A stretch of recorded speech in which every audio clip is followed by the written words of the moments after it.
Alright, in Chapter 2 in Trig, this is good old Chapter 2, we're dealing with functions and models. And we're going to be dealing with two variable data. So, for instance, here is a set of time series data like we talked about back in Chapter 1, Section 6. And they're looking at the data and graphing the year as X and the amount of the national debt in billions. We know we're up into the trillions now. But they're graphing this out. And sorry for trying to make you yawn, but I am a little tired.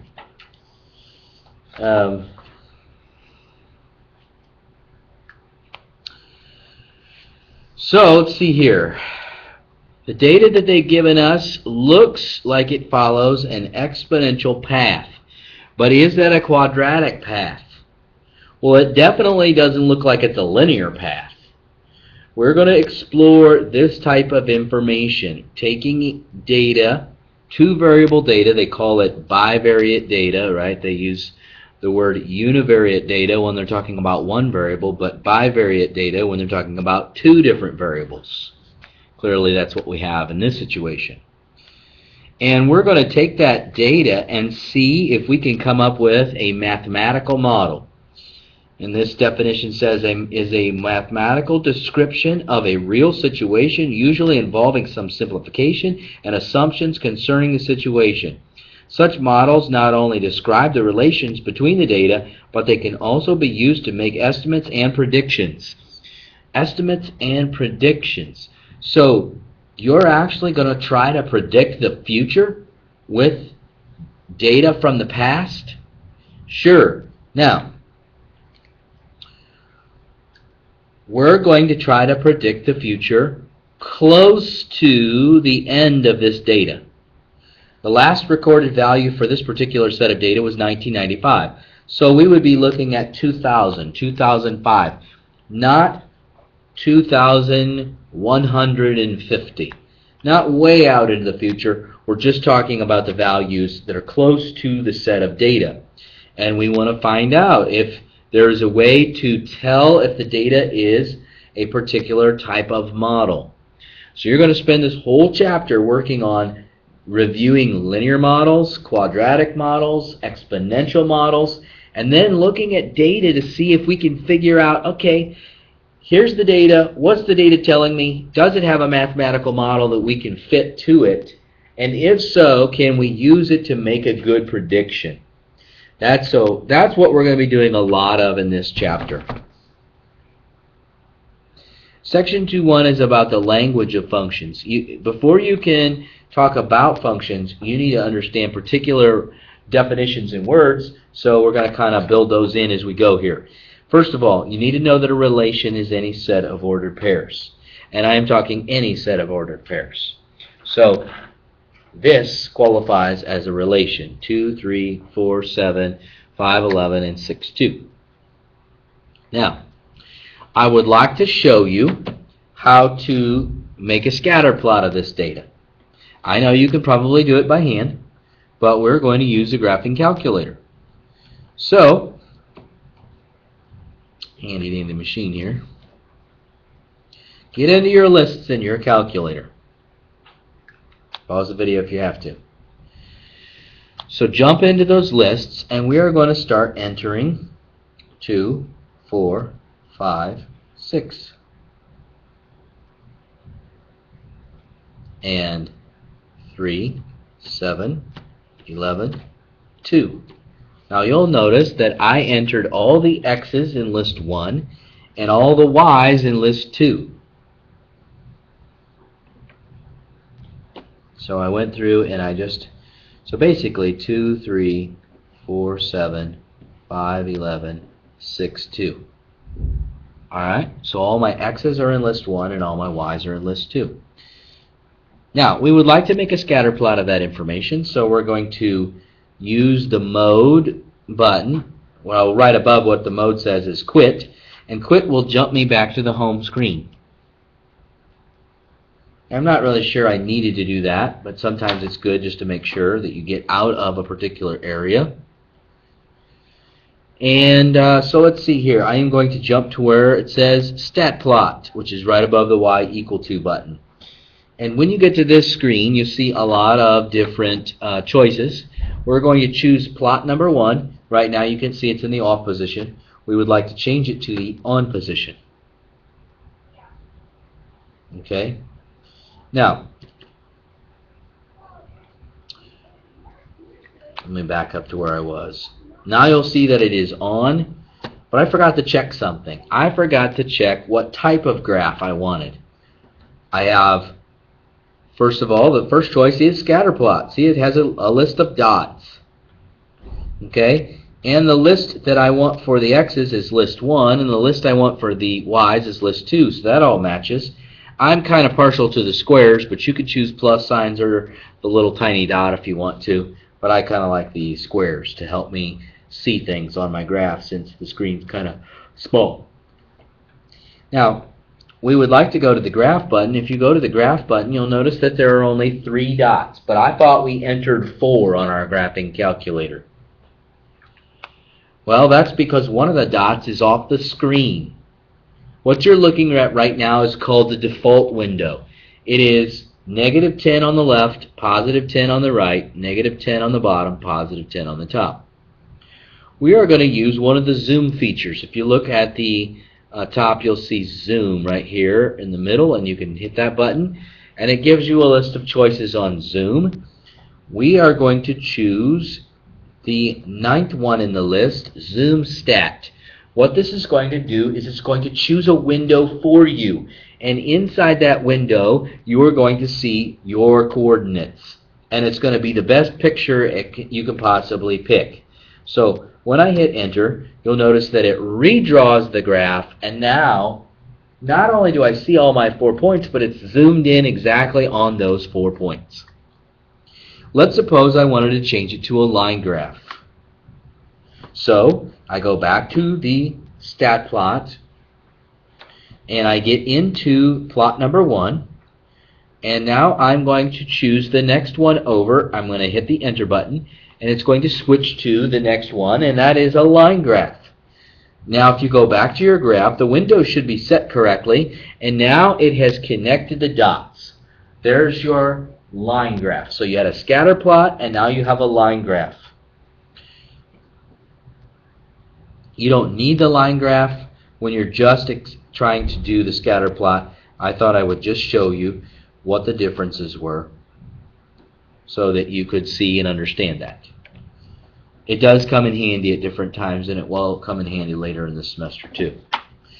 Okay, so what is a function? A function is defined to be any set of points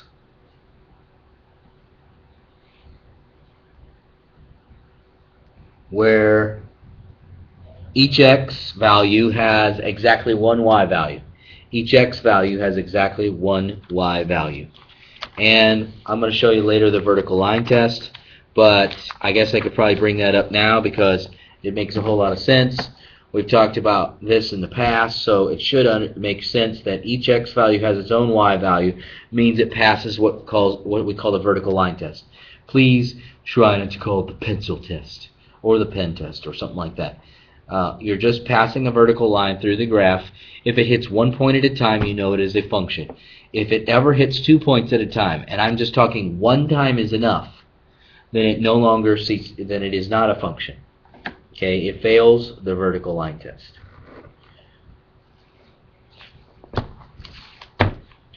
Domain. The term domain means all possible x values. The range would be all possible y values.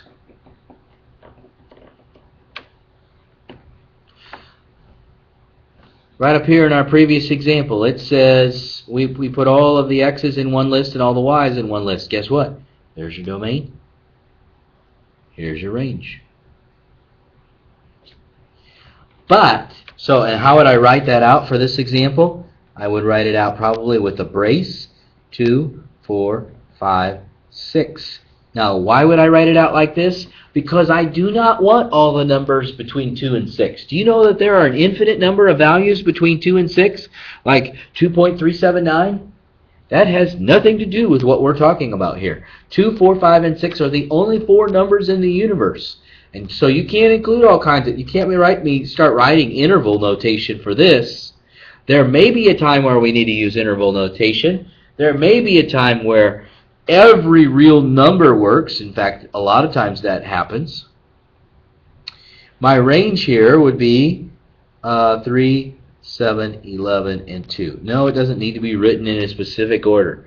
A lot of times people like to do that, but it does not have to be. Remember, you're just listing the possible values. That's all. Now, I want you to see this from the textbook.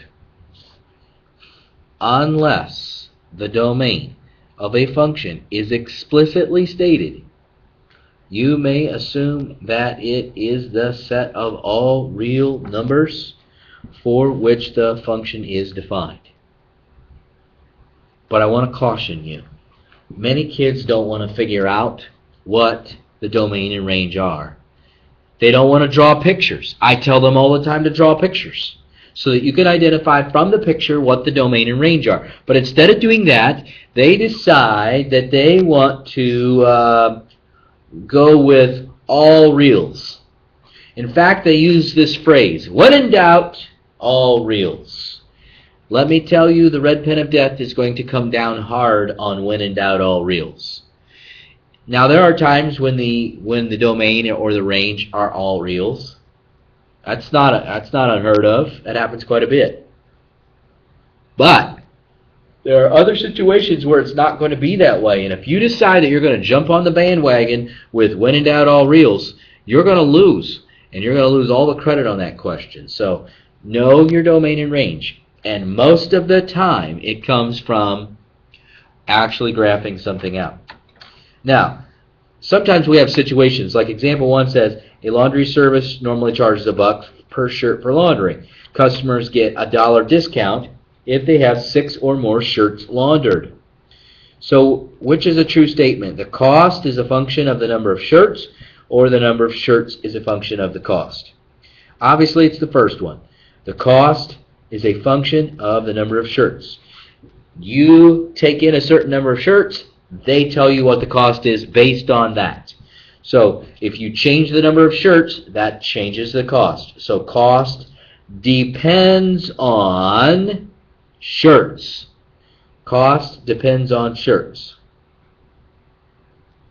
We just talked about the identify the independent and dependent variables. So your independent variable would be the number of shirts, because that could change. Your cost is the dependent variable, because that is dependent upon how many shirts. You are making me yawn. This is ridiculous. You need to stop doing this. State the domain and range of the function. Well, let's see. What kind of numbers actually make sense? The domain is a bunch of shirts. Well, what's the lowest number of shirts you could take in? Yes, the answer is 0. But I could take in 1, 2, 3, 4, 5, 6. So I could take in any whole number. Remember, whole numbers start at 0 and count up from there. I cannot use integers because I am not talking about negative values. I also can't use when in doubt, all reals on this one, because you can't have 2.379 shirts that you take in. I know you can argue with me on that all you want, but guess what? The fact of the matter is you're going to take in whole numbers of shirts. The cost, well, the cost ends up being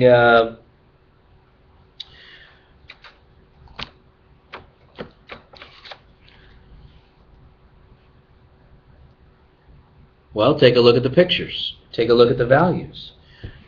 1, 1, 2, 2, 3, 3, 4, 4, 5, 5.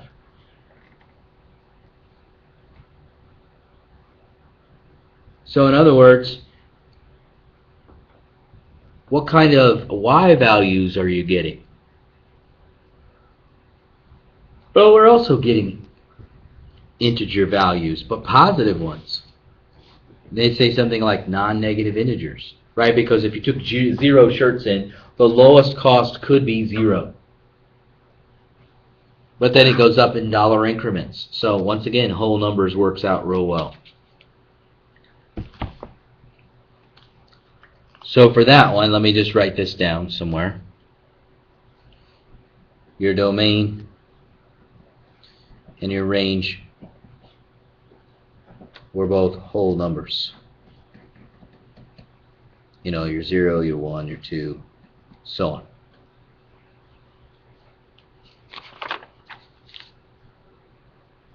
Now you can graph the information. Now you notice that it did say something about at $6 they get a $1 discount.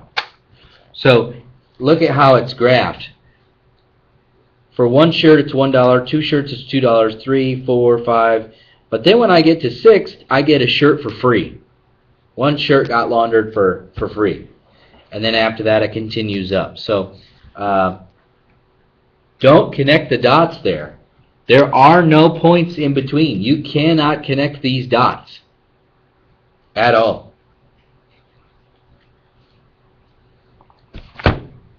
Now, I'd like to play a little game with you.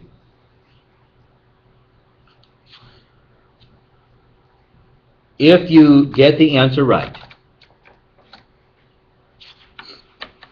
you don't have to take any more quizzes or tests the entire semester. You get an automatic A+. If you get it wrong, you automatically get an F no matter what happens the rest of the semester. And you'll have to retake the class. So here's how the game works. I have 3 equations right here. Y equals 2x minus 5, y equals 3x squared plus 9, y equals the square root of the quantity x plus 4 minus 7. The question is, find y if x equals 2. Now, the rules are you are only allowed to pick one equation, and then you have to find y if x is 2. But you're only allowed to pick one equation. You can't pick all 3 equations. You can only pick one. Do you know which equation I've chosen? Probably not. So, not only do you have to pick the correct equation, but you have to know what to do with x, and you have to be able to follow the operations that you see in that equation to make sure you're right. Quite a good likelihood that there would be a lot of people in my classes that had F's with just a few A+. That doesn't seem very fair. I agree with you. Now, what would seem fair? Well, what if I gave a name to each equation? What if I called it f of x equals 2x minus 5, g of x equals 3x squared plus 9, and h of x equals the quantity x plus 4 minus 7? So I use this weird notation. It's called function notation. Keep in mind that the f of x part is a fancy way to say y. That's all it is. The g of x, the h of x, all of those are just fancy ways to say y. Now, what if the question said find g of 2? First of all, would you know which equation to go to? Well, sure you would. You'd go to the g equation. Would you know what to plug in for x? Well, sure you would, because x is 2. So you'd have 3 times 2 squared plus 9. 2 squared is 4. 4 times 3 is 12. 12 plus 9 gives me 21. Everybody would get the right answer. Everybody would be happy. Okay, so that's an introduction to the language of functions, and I just wanted to remind you about things like domain and range and vertical line test, what a relation is, how to set up a scatter plot or a line graph, how to use the zoom stat feature. Hey, if you want to change your window back to the regular standard window, go to the zoom button again. Except this time, instead, look for zoom standard. Zoom standard. That's going to take me back to that -10 to +10 on both the top and the bottom. And if you want me to show you that, you can also hit the window button, and it shows you exactly what the dimensions are of the window. So, at least, that might be some help for you. on using the graphing calculator. All right, we will do some stuff in class on Tuesday, since your Labor Day is Monday.